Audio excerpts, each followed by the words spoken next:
கர்த்தருடைய வார்த்தையை பேசின நம்ம தகப்பனாருக்காக நான் நன்றி சொல்கிறேன். அதே போல் அண்ணானுடைய கையில் நான் கொடுக்கறதுக்கு முன்னாடி ஒரு வார்த்தையும் நான் சொல்லிக்கிறேன். 2016ஆம் ஆண்டு கிட்டத்தட்ட 8 வருஷத்துக்கு முன்னாடி ஆண்டவர் இந்த கனமான ஊழியத்துக்கு என்னை முன்குறித்தார். அவர் முன்குறிக்கும் பொழுது ஆண்டவர் சொன்ன ஒரு வார்த்தை, நீ ஒரு தீர்க்கதரிசியை போல செயல்படுவேன் என்று ஆண்டவர் சொன்னார். ஆனால் ஆண்டவர் சொன்ன ஒரு காரியத்தை நான் 8 வருஷமா நான் மறைச்சு வச்சிருக்கேன். அதை இந்த மாதம் 3ஆம் தேதி சென்னையில் நடந்த தீர்க்க தரிசன கருத்தரங்கில் அன்பு அண்ணன் அழைச்சி பயன்படுத்தும் பொழுது அந்த சர்ச் மக்கள்கிட்ட திடீர்னு எனக்கு சொல்லணும்னு ஆவியில ஏவப்பட நான் சொன்னேன், ஆண்டவர் மேல் ஒரு அப்போஸ்தல அபிஷேகத்தையும் வைத்திருக்கிறான்னு நான் சொன்னேன். அதை சொல்லிட்டு சொன்னேன், அது இப்போ வெளிப்படாது, நாட்கள் வரும் பொழுது கர்த்தரை எனக்கு வெளிப்படுத்துவார் என்று சொன்னேன். மனம் நிறைய நான் கர்த்தருக்கு நன்றி சொன்னேன். ரொம்ப சந்தோஷம். அதே போல இப்போ பாஸ்டர் ரூபன் சென்னை பகுதியிலிருந்து கடந்து வந்திருக்காங்க. இந்த இன்னும் ஒரு 4 வருஷத்துக்கு முன்னாடி இதே நாள் 13ஆம் தேதி நேற்றைய தினம் கிருஷ்ணகிரி பகுதியில் என்னுடைய முதலாவது ஊழி அழைப்பு என்னை எடுத்து பயன்படுத்தின ஒரு தேவ மனுஷன். அப்போ அவருக்கு என் பேர் மட்டும்தான் தெரியும், சஞ்சய், அவ்வளோதான். அப்போ நான் ஊழியம் செய்யறது தெரியாது, எதுவுமே தெரியாது. அப்போ என்னை கூப்பிட்டு பயன்படுத்தும் பொழுது அவர் ஒன்றுமே சொல்லலை, உனக்கு ஆண்டவர் என்ன சொல்கிறாரோ நீ செய்வா அப்படின்னு சொல்லிட்டாரு. அது எதுவுமே பேசலை. அப்படி ஆண்டவர் அப்படி இணைச்சி இந்த 4 வருஷம் அப்படியே ஒன்றா ஓடி கொண்டு இருக்கிறோம். சில நேரம் எனக்கு ஆலோசனை, நல்ல வார்த்தைகள் எல்லாம் கலந்து கொண்டே எனக்கு துணை செய்து கொண்டே வருகிறார். அதனால எனக்கு அவரும் பேச நல்லா இருக்கேன்.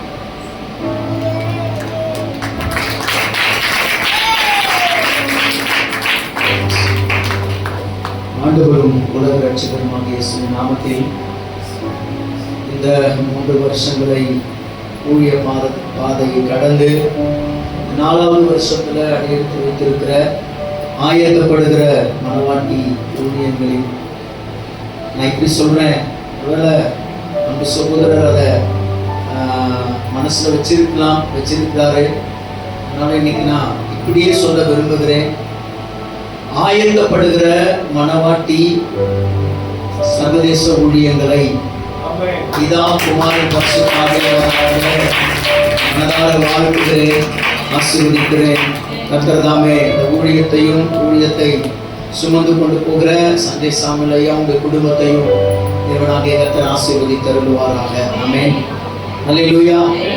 ஊழிய பாதை 2007வது வருஷம் தேவனாகிய கர்த்தர் ஊழியத்தை கொடுத்தார் என் கையில.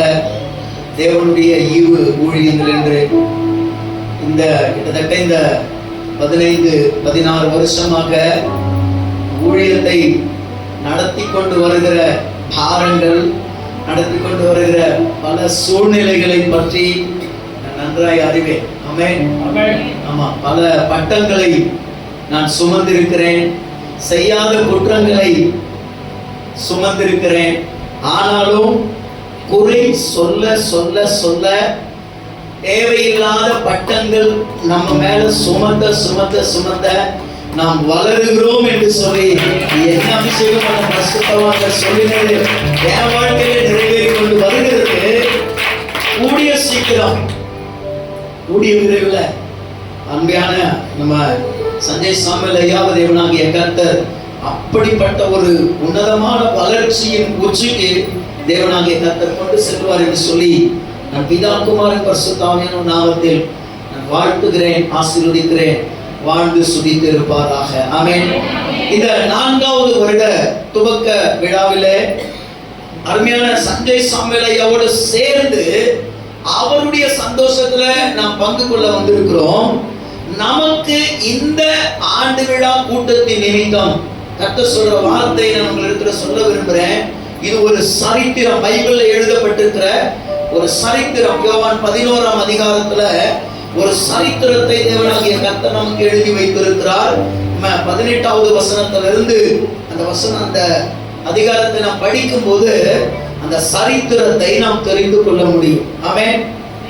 அல்லேலூயா. அங்கே ஒரு வாலிபன் மரிக்கிறான். ஆமென். அங்கே ஒரு வாலிபன் மரிக்கிறான். அந்த மரிக்கிற வாலிபனுடைய குடும்பத்தை தேவனாகிய கர்த்தர் மிகவும் நேசிக்கிறவராய் இருக்கிறார் இயேசு. ஆமென். இது நீங்க இந்த வசனங்களை எல்லாம் நீங்க படிச்சீங்கன்னா உங்களுக்கு நல்லா புரியும்.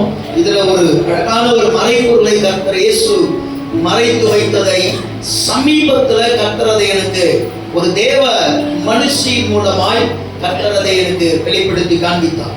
ஆமென். கர்த்தர் நாம மகிமைப்படட்டும். இந்த வாலிபன் மரிக்கும் போது இயேசு கிறிஸ்து அங்கே இல்லை. ஆமென். இயேசு கிறிஸ்து அங்க இல்ல.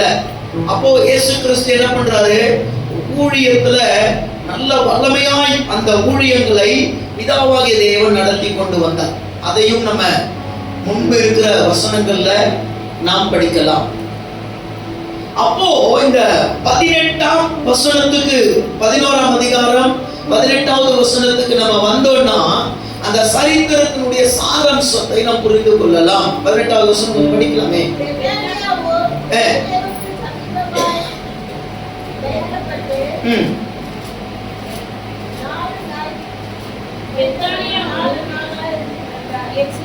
சமீபமாய் ஏறக்குறைய 2 மைல் தூரமாய் இருந்தது.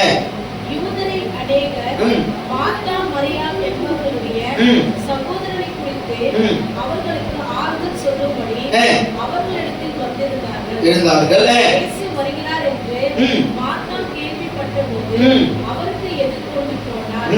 மரியாளோ வீட்டிலே உட்கார்ந்திருந்தார். மார்த்தாள் இயேசுவிடத்தில் வந்து, ஆண்டவரே, நீ இங்கே இருந்தீரானால் என் சகோதரன் மரித்திருக்க மாட்டான். இப்போதும் நீ தேவனிடத்தில் கேட்டுக்கொள்வது எதுவோ அதை தேவன் உமக்கு தந்தருவார் என்று அறிந்திருக்கிறேன் என்றார். இயேசு அவளை நோக்கி, உன் சகோதரன் உயிர்த்தெழுந்திருப்பான் என்றார். அல்லேலூயா, அல்லேலூயா. அழகா சாதாரண சொல்றார். என்ன சொன்னாரு? உன் சகோதரன், உன் சகோதரன், சத்தமா உன் சகோதரன். அல்லேலூயா, அல்லேலூயா. மார்த்தாள் மரியாளுடைய பார்வைக்கு, அந்த கிராமத்தாருடைய பார்வைக்கு லாசரு என்ன ஆனாரு? செத்து போயிட்டார். ஆனால் கர்த்தருடைய பார்வைக்கு உயிர் தெழுந்திருக்கிறார். ஆமென். உயிர் தேடுவான். ஆமென். அப்ப அவர் என்ன ஆகல? இயேசுவின் பார்வைக்கு சாகல. அதுக்கு பதில் அல்லேலூயா, அல்லேலூயா. தூங்குறவங்களை எழுப்ப முடியுமா? செத்து போனவங்களை எழுப்ப முடியுமா? அல்லேலூயா. இன்னைக்கு கர்த்தர் இந்த 4வது வருஷத்துல இந்த தேவ மனிதனோடு இணைந்து இந்த வார்த்தையை கேட்கும்படி நம்மை வரவழைத்திருக்கிறார். இன்னைக்கு நான் உங்களை பார்த்து சொல்லுவேன், ஒருவேளை திருமண காரியம் செத்து போன நிலைமையில இருக்கு, குடும்பத்தினுடைய பொருளாதாரம் செத்து போன நிலைமையில இருக்கு, குழந்தை பாக்கியம் செத்து போன நிலைமையில இருக்கு, ஆவிக்குரிய வாழ்க்கையில ஜெபம், பைபிள் படிக்கிற காரியங்கள் இதெல்லாம் செத்து போன நிலைமையில இருக்கு. இன்னைக்கு இயேசு கிறிஸ்து சொல்றாரு, மரியாள் மார்த்தாளுடைய பார்வைக்கு சகோதரன் செத்து போனால் இயேசு கிறிஸ்துடைய பார்வைக்கு தொங்கிக் கொண்டிருக்கிறார். புரிஞ்சிருந்தா நீங்க இந்நேரம் உற்சாகத்துல நல்லா கையை கட்டி தெய்வத்துக்கு நன்றி சொல்லி இருப்பீங்க. உங்க வாழ்க்கையில நான் இப்ப சொன்னேனே அதெல்லாம் தூங்கிட்டு தாங்க இருக்கு. இந்த 4வது வருஷத்துல இந்த தேவ மனிதனோடு இணைந்து அந்த சந்தோஷத்துல பங்கு கொள்ள வந்திருக்கிற நம்முடைய வாழ்க்கையில நம்ம சொல்லணும், தூங்கி கொண்டிருக்கிற இவைகளை நசரேயனாகிய இயேசுவின் நாமத்திலே எழுந்திரும் நான் சொல்றேன். இந்த 4வது வருஷம் கடந்து 5வது வருஷத்துக்குள்ள நான் வருவேன். கர்த்தர் என்னை சாட்சியாக நிறுத்துவார். ஆமென், ஆமென், அல்லேலூயா. அடுத்து படிக்கலாம் தொடர்ந்து. அதற்கு மார்த்தாள், உயிர்த்தெழுதல் நடக்கும் கடைசி நாளிலே அவனும் உயிர்த்தெழுந்திருப்பான் என்று அறிந்திருக்கிறேன் என்றார். இயேசு அவளை நோக்கி, நானே உயிர்த்தெழுதலும் ஜீவனுமாய் இருக்கிறேன். என்னை விசுவாசிக்கிறவன் மரித்தாலும் பிழைப்பான். அல்லேலூயா, அல்லேலூயா. தூங்கிக் கொண்டிருக்கிறதுல எல்லாம் ஆவிக்குரிய வாழ்க்கை ஆனாலும், பொருளாதாரம் ஆனாலும், குடும்ப உறவுகள் ஆனாலும், அடுத்தவர்களால் கெடுக்கப்பட்டு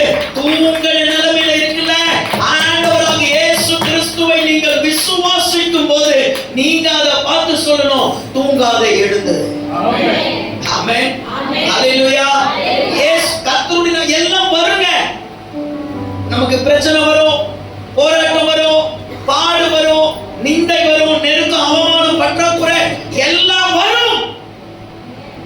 இதெல்லாம் வந்தாதான் வாழ்க்கை, இது எல்லாம் வந்தாதான் உயர்வு. ஆமென்.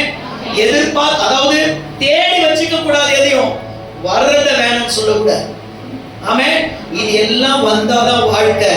அப்ப நம்ம இத பார்த்து சொல்லணும், இது எல்லாம் எனக்கு இருக்குதுதான், ஆனா நீர் சர்வ வல்லமை உள்ளவர். அல்லேலூயா. எனக்கு பிரச்சனை இருக்குதுதான், நீர் சர்வ வல்லமை உள்ளவர். எனக்கு கல்யாணம் ஆகலதான், நீர் சர்வ வல்லமை உள்ளவர். எனக்கு கல்யாணம் ஆகி குழந்தை இல்லதான், நீர் சர்வ வல்லமை உள்ளவர். நான் நல்லா பைபிள் படிச்சேன், நான் நல்லா ஜெபிச்சேன், அதிகாலையில எழுந்த நேரம் கிடைக்கும் போதெல்லாம் ஜெபிச்சேன், இன்னைக்கு அதெல்லாம் இல்ல, ஆனா நீர் சர்வ வல்லமை உள்ளவர். இந்த வார்த்தையை அறிக்கை பண்ண தூங்குறது எல்லாம் எழுதுவோம். கர்த்தர் நம்மை அபிஷேகத்துல நிரப்பி நம்மை உயர்ந்த ஸ்தானத்துக்கு கொண்டு போகும்படி இந்த நாளை கர்த்தர் நமக்கு தெரிந்து கொண்டிருக்கிறார். அல்லேலூயா, அல்லேலூயா. அவன் லாசருவை வைத்த இடத்துக்கு இயேசுவுக்கு கூட்டு போனாங்க. கூட்டு போனவன இயேசு சொல்றாரு, கல்லறை என்ன பண்ணுங்க, கல்லறை என்ன பண்ணுங்க, கல்லை என்ன பண்ணுங்க, தள்ளுங்க. ஆமென். அல்லேலூயா. மார்த்தா சொல்றாங்க, ஆண்டவரே இவர் மரித்து 4 நாள் ஆயிடுச்சு ஆண்டவரே, நானுமே அப்படி மார்த்தா சொல்ல, மார்த்தாவே உன் பார்வைக்கு உன்னுடைய மூக்குக்கு அது நாரும், என் பார்வைக்கு அது மாறும் என்று கர்த்தர் சொல்றார். அல்லேலூயா, அல்லேலூயா. இதாங்க கர்த்தர் நமக்கு இந்த வருஷத்துல இந்த ஊழியத்தின் நிமித்தம் நமக்கு சொல்ற வார்த்தை. நம்ம பார்வைக்கு எல்லாம் நாறுது, நம்ம பார்வைக்கு எல்லாமே வீணா போய் கிடக்குது, நம்ம பார்வைக்கு எல்லாமே ஒண்ணும் இல்லாம கிடக்குது. ஆனா சர்வ வல்லமை உள்ளவர் என்று சொன்னமே, அப்பவே அந்த சர்வ வல்லமை சொன்னாரு, உன் பார்வைக்கு எல்லாம் நாரி போய் தான் கிடக்குது, ஆனா என் பார்வையில எல்லாம் மாறும் என்று சொல்லி இன்றைக்கு ஒரு பெரிய மாற்றத்தை கொடுத்து ஆயத்தப்படுகிற மனவாட்டி சர்வதேச ஊழியர்களை நிமித்தம் தேவனாகிய கர்த்தர் இன்னைக்கு நமக்கு சொல்லி அனுப்புகிற வார்த்தை, உன் கல்ல மட்டும் நீ புரட்டிடு, எல்லாம் மாற்றத்தை நான் கொடுப்பேன். நமக்குள்ள இருதயத்தை மூடி வச்சிருக்கிற எல்லா கல்லையும் நம்ம புரட்டி எடுத்துட்டோம்னா எல்லாவற்றையும் தேவனாகிய கர்த்தர் மாற்ற வல்லமை உள்ளவராக இருக்கிறார். அப்படியே இருக்கிற இடத்துல வலது கையை வானத்துக்கு நேரம் உயர்த்தி, தகப்பனே, இந்த 4வது வருட துவக்கத்துல தான் நான் வந்து என் அன்பு சகோதரனோடு நான் இணைந்து இந்த சந்தோஷத்துல பங்கு கொள்ள வந்தேன். ஆனா என் பார்வைக்கு எல்லாமே ஒண்ணும் இல்லாம இருந்துச்சு ஆண்டவரே, என் பார்வைக்கு எல்லாம் நாரினதா இருந்தது. ஆனா இன்னைக்கு என்ன பார்த்து நீங்க சொல்லி அனுப்புறீங்க, இந்த 4வது வருஷத்துல என் சகோதரனுடைய சந்தோஷத்துல இணைந்த எங்களை பார்த்து நீங்க சொல்லி அனுப்புறீங்க, நான் உங்க பார்வைக்கு எல்லாம் நாரி போனதா, என் பார்வையில நான் கர்த்தருடைய நாமத்துக்கு மகிமையா நான் பிதாவின் இடத்துல கேட்டு உங்களுக்கு சொல்றேன், எல்லாம் மாறும் என்று இயேசு கிறிஸ்து இன்னைக்கு நமக்கு சொல்லி அனுப்புகிறார். எல்லாம் மாறும். அந்த ஒரு கிருபையை கர்த்தர் இந்த வருஷத்துல நமக்கு கொடுத்துட்டாருங்க. இந்த வருஷத்துல உங்களுக்கு அவர் கொடுத்துட்டாரு. நாரினது எல்லாத்தையும் கர்த்தர் மாற பண்ணி அவர் வாசனையை வீசும்படி கர்த்தர் கிருபை கொடுத்தார். இந்த ஊழியத்தையும் கர்த்தர் அப்படியே எடுத்து நடத்தும்படி எல்லாம் நல்லா கையை தட்டி தேவனுக்கு ஒரு நன்றி சொல்லலாமா? ஆண்டவரே, இந்த ஊழியத்தை கொண்டு எதையெல்லாம் நீங்க பார்க்கணும் நினைக்கிறீங்களோ, எதையெல்லாம் ஒழுங்குபடுத்தணும் நினைக்கிறீங்களோ, யாரெல்லாம் சீர்படுத்தணும் நினைக்கிறீங்களோ, இந்த ஊழியத்தை கொண்டு கர்த்தரை செய்யும்படி உங்கள்கிட்ட ஒப்பு கொடுக்கிறோம். பெரிய காரியங்களை நடத்தி தருவோம். நீர் பொறுப்பு இயேசுவின் நாமத்தில் பிதாவே. ஆமென், ஆமென்.